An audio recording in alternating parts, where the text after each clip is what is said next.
Hi there! Continuing with my voiceover of the videos I had taken down back in the past, we have today the bootleg of SHF Endgame Black Widow. Now this one I have been looking forward to for quite some time. A look at the box, it isn't so remarkable. The window is pretty small, maybe like 60% clear window, 40% of it covered up with not very amazing graphics. Most of the accessories are in fact hidden from view. Let's have a 360 of the box. On the side, Avengers logo and Black Widow. On the back, we can see the figure itself is foreshadowing the accessories that we'll be getting. On the bottom, some serial numbers, product info. There's the clear window on the top. Not much to see on the other side. Right, so now we get to open up the box. Now it wasn't taped when it was sent to me, so I could easily slide the clamshell out without much hassle.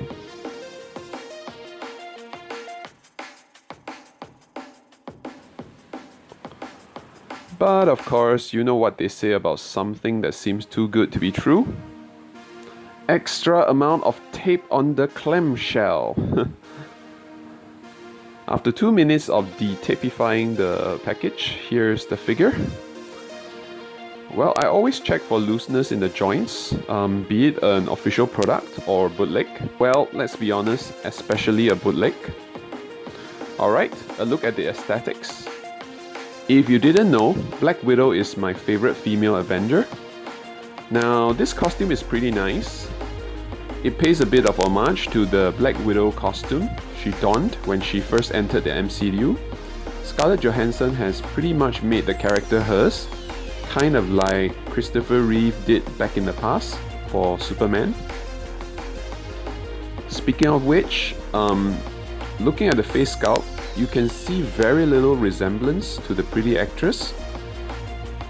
It looks pretty generic. The face on the Infinity War figure was way better. This one I think has only very mild likeness to Scarlett. Also, in the movie, the red in her hair was brighter. Not so much here. It looked like brown almost. Eyes painted okay, at least not googly.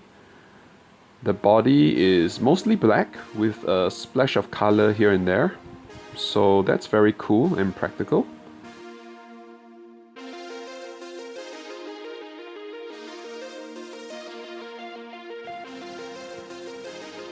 Alright, the handgun's holstered. The sculpt looks pretty good, detailed as it should be.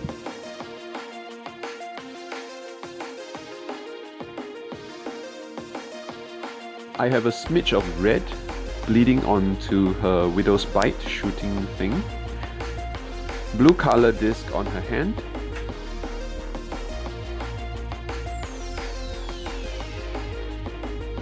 The body is textured all over the place appropriately. That's very welcomed. Working our way down, holster straps, the details on her knee pads, pretty. I like the way they sculpted the hair. It looks very nice, braided into the ponytail. The by now signature red fading into blonde.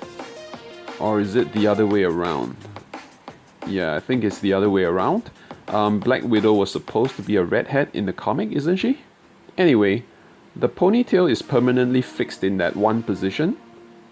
Kinda wish they found some way to engineer it so that it can articulate.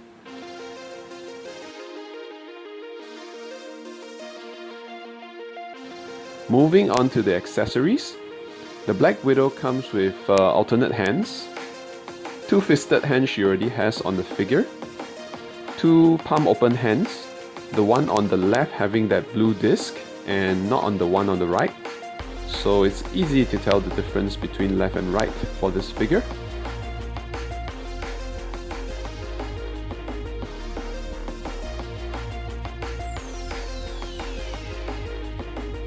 She has 2 trigger finger hands for the guns.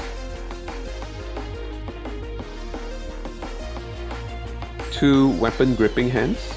These are for the batons mainly. She has two karate hands. Now for weapons, she has two black batons. They look kind of the same as the ones from Infinity War Black Widow. Molded plastic, no paint. She has two very cool handguns. Black molded plastic again, no paint. Though I think some gunmetal accents may benefit this, but all black's good. She has two empty holsters, which I show how to use them later in the video. She has one extra faceplate. The alternate faceplate has the eyes shooting off to the right. Well, between the two, I think the alternate faceplate actually looks a little bit closer to Scarlett Johansson. Next, I show you how to swap out the faceplates. First, we want to lift up the faceplate by the chin. This separates it from the head. And as always, just be gentle and have a little patience. It's an enjoyment.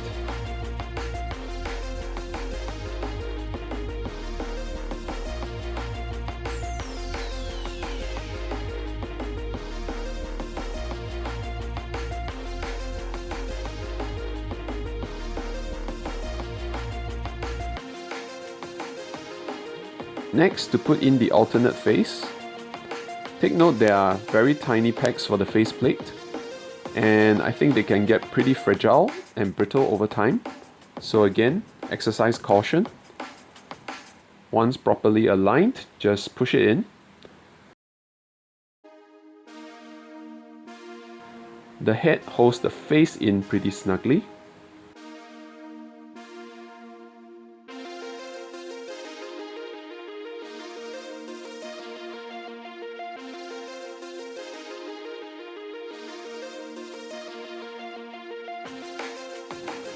Now let's swap out the hand to hold some weapons. Let's change her left fist for a trigger hand.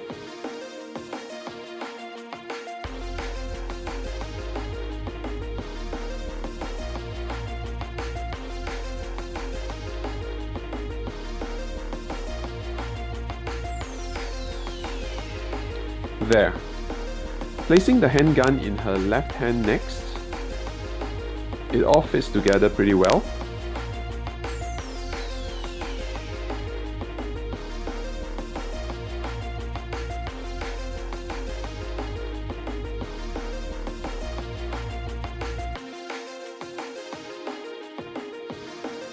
Next, let's address those empty holster accessories. First, we need to remove the holstered guns that are already there. Again, we use our fingernail under the existing holsters and lift it out. Now, it may be quite tight for you at first to get it off. Just work with caution and don't rip or tear at it. There, it's out. You can see a pretty big peg, and that's why it took some effort to remove.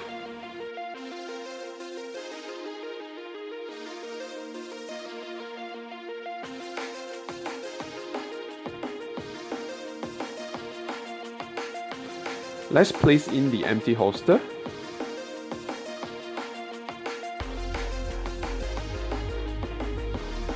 Alright, now she has the proper look. A holstered gun and an empty one where the gun is in her hand.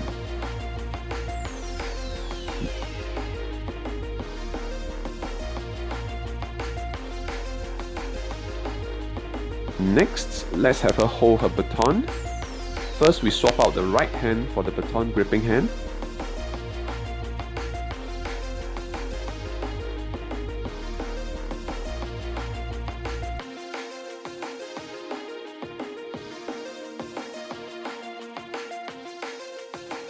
And now the baton.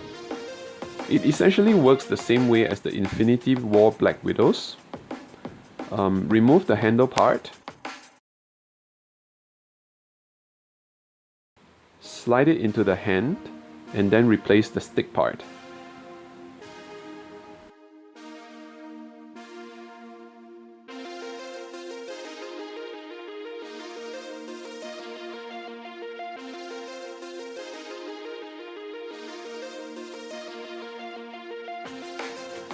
Now we look at articulations.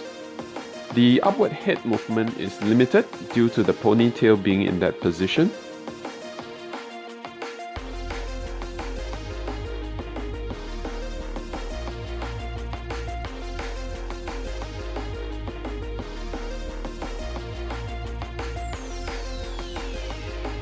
Downward movement is pretty good. Chin touching her chest, almost. There is some head tilt, more to the right side, but limited to the left side again due to the ponytail. So again, I wish somehow they could have engineered it to articulate.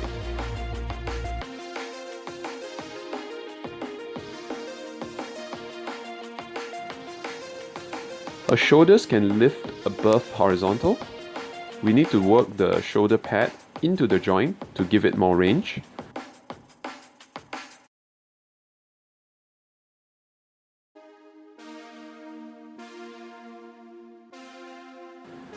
There is 360 degrees rotation of the arm. This figure does have butterfly joints built in, but it's not very functional. She doesn't get much range out of those. Forwards, nor backwards. Not much range.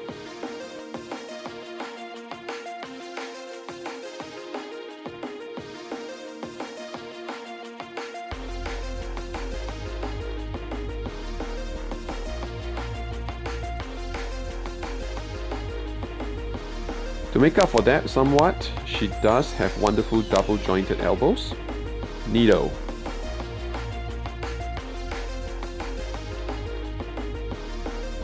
Her wrists can rotate and pivot.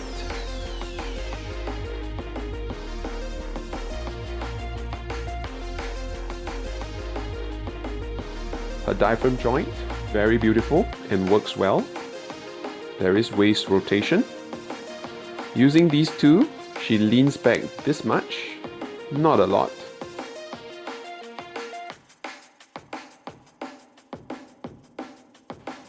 Not much of a gap in front, by the way. Leaning forward, not a lot either. So that's a shame.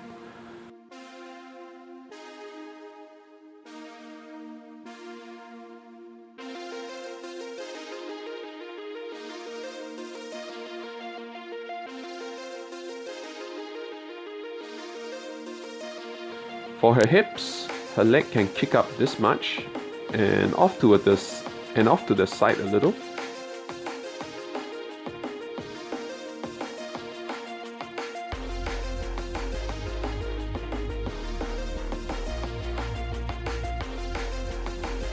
Not much backward movement.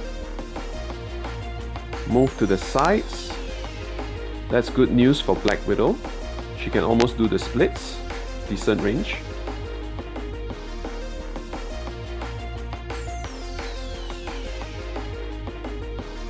Double jointed knees, looks okay and does bend all the way. Her feet can move back this much. And forwards this much. And you can work on it, but she does have ankle pivot.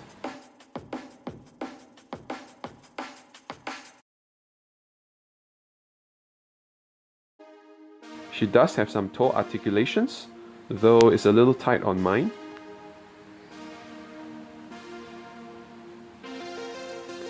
Now a quick comparison for you, the two Black Widow figures. Personally, I love the face on the Infinity War Black Widow. It's such a good representation of Scarlet, in my opinion. The Endgame one, the one I'm reviewing in this video, while not having a close resemblance, does have some pros. For example, I like her hair sculpt and braided ponytail. It's much less distracting than the shiny blonde hair on the other one. I do wish somehow I can mix and match the hair and face, though we can't really because it works on different systems.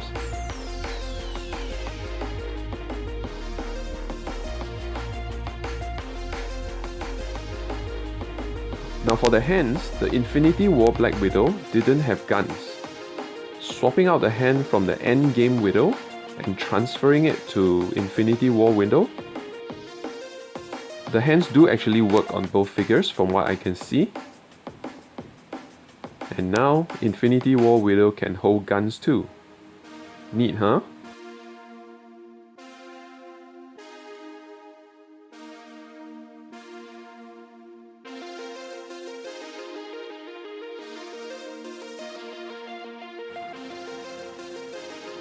The Infinity War Widow also came with optional baton handles with pegs that go into a backpack. The Endgame Widow has the same backpack but no handles to peg in. So I tried pegging the handles into the Endgame Widow's backpack. Lo and behold, it works. So yeah, just giving you some suggestions on possible posing options if you have the two figures.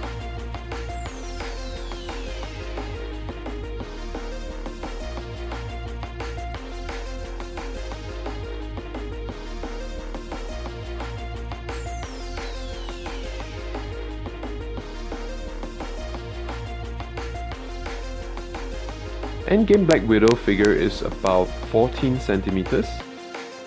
Comparing this Black Widow with the bootleg SHF Endgame Thanos that I got, he towers over her, which I think should be the case. Hey, if you'd like to see a review of this Thanos, do let me know. I will re-upload that one next.